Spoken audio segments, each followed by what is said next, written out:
Hello steno channel में आपका स्वागत है दोस्तों। अगर आप इस चैनल से पहली बार जुड़े हैं तो चैनल को सब्सक्राइब जरूर कर लेवे। अगर ये वीडियो आपको अच्छा लगता है तो लाइक शेयर जरूर करें। डिक्टेशन स्टार्ट होगी 5 सेकंड बाद।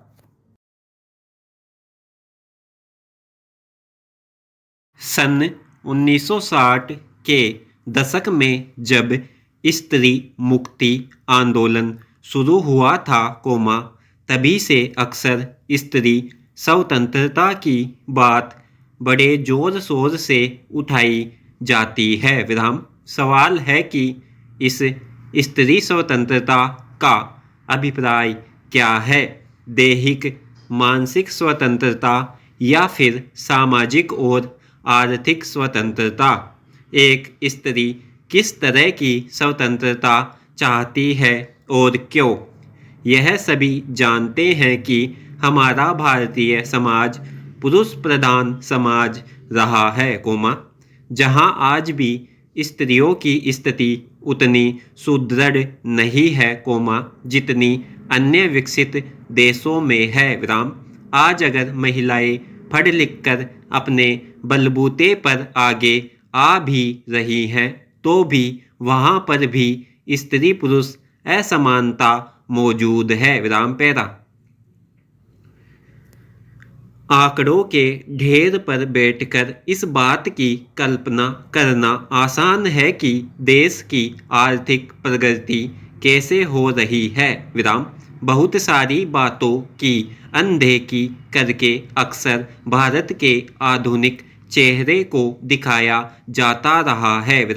ऐसा चेहरा, जिसमें प्रगति की चमक है और विकास की रेखाओं से आभा मंडल शोभित है।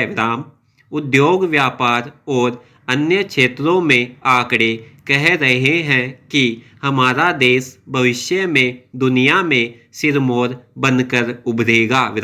लेकिन इस तस्वीर में महिलाओं की जगह कहाँ है? भारतीय समाज में पितृसत्ता के अनेक रूप हैं, जिन्हें विभिन्न स्तरों पर देखा जा सकता है।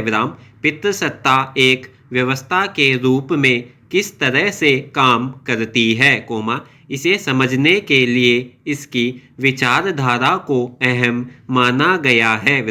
विचारधारा के तौर पर यह महिलाओं में ऐसी सहमति पैदा करता है, जिसके तहत महिलाएं पितृसत्ता को बनाए रखने में मदद करती है, क्योंकि समाजीकरण के जरिए वे खुद पुरुष वर्चस्व को आत्मसात करके उसके प्रति अपनी सहमति देती है।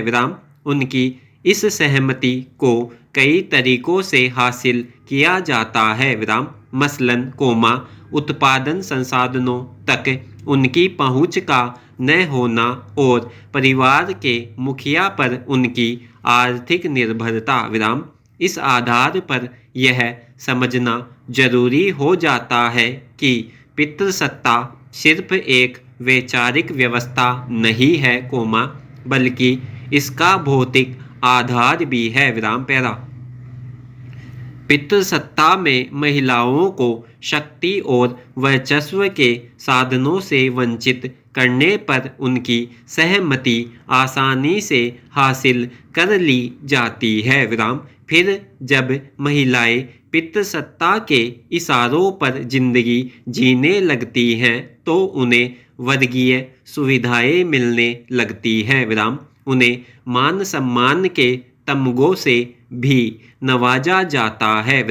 दूसरी तरफ जो महिलाएं पितृसत्ता के कायदे कानूनों और तौर तरीकों को अपना सहयोग या सहमति नहीं देती है, उन्हें बुरा करार दे दिया जाता है और आमतौर पर संपत्ति और सुविधाओं से बेदखल कर दिया जाता है।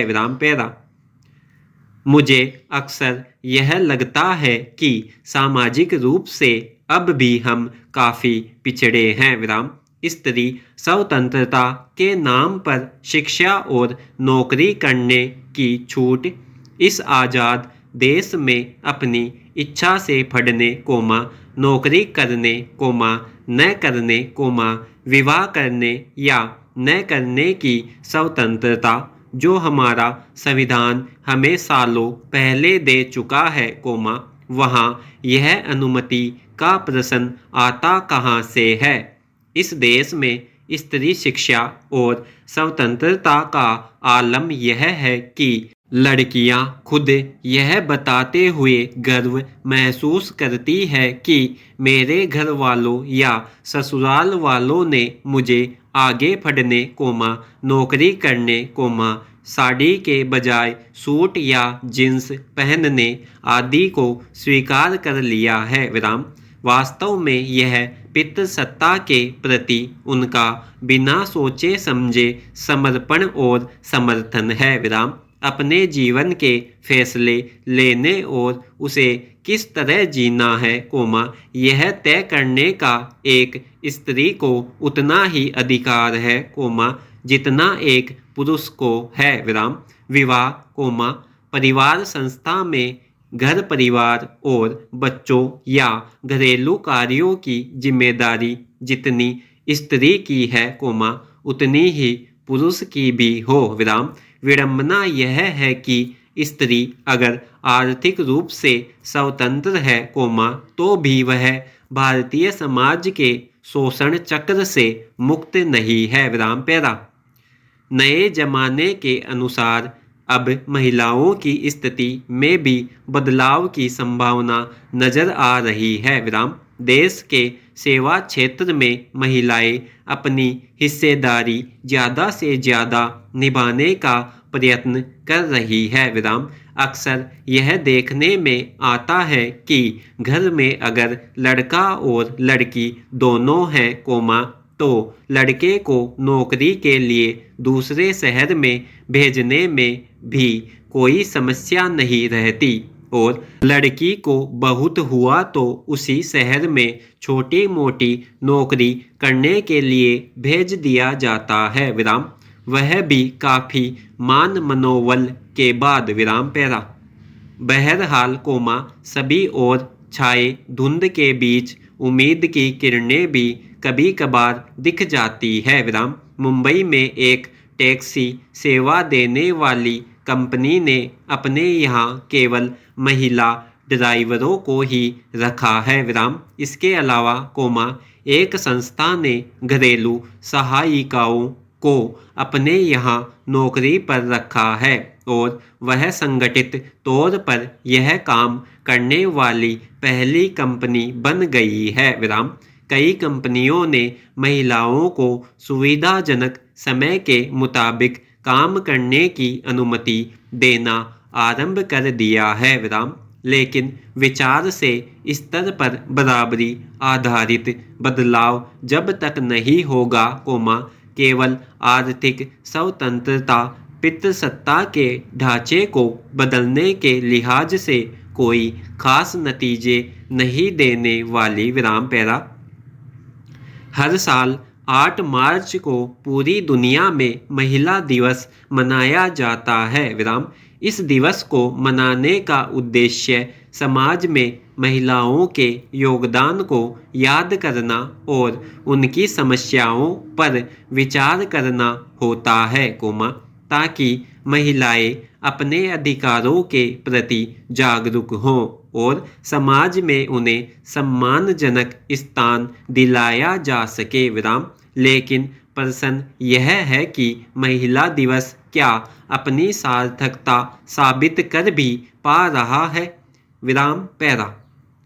बेशक, हमारे यहाँ महिलाओं को कुछ अतिरिक्त अधिकार भी दिए गए हैं, जैसे वे कहीं की भी रहने वाली हो, लेकिन वे देश के किसी भी पुलिस थाने में अपने साथ हुई अभद्रता की शिकायत दर्ज करा सकती है। पुलिस थाना क्षेत्र का बहाना बनाकर शिकायत दर्ज करने से इनकार नहीं कर सकती। सोशल मीडिया और इंटरनेट के इस युग में आईटी कानून की धारा 66E उन्हें अधिकार देती है कि कोई उनके फोटो को बिना इजाज़त साझा नहीं कर सकता। महिला को बड़े से बड़े अपराध के आरोप में भी रात में गिरफ्तार नहीं किया जा सकता। विराम। समान काम के बदले में पुरुषों के समान वेतन पाने का अधिकार तो उन्हें है ही। विराम। लेकिन इन अधिकारों के बावजूद महिलाओं की स्थिति में कोई व्यापक बदलाव नहीं आया है। विराम। यही कारण है कि महिलाओं के खिलाफ होने वाले अपराध बढ़ते ही चले जा रहे हैं। विराम समाप्त।